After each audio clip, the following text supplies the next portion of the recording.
कैसा होगा पहिले पालन बाबा जय होला बेला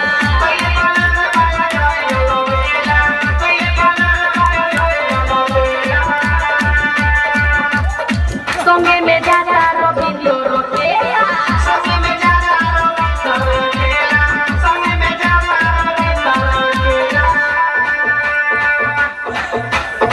बाबा के नाम में मोरा धरम के करे जावा बाबा के नाम मोरा धरम करे जावा बाबा के नाम मोरा धरम करे जावा चलो मछली हो जाओ बोले जावा चलो मछली हो जाओ बोले जावा चलो मछली हो जाओ बोले जावा वर्षा के सारा रमनावा पुराए दो वर्षा के सारा रमनावा पुराए दो ए राजा हमरा के देव घर घुमाए दो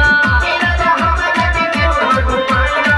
ए राजा हमरा के देव घर घुमाए दो ए राजा हमरा के देव घर घुमाए दो अरे सुनो ना चलो तहरा के चौमुखी महादेव घुमा दी आ ना तो गरीब स्थान घुमा दी अरे ना ना हम देव घर ही जाए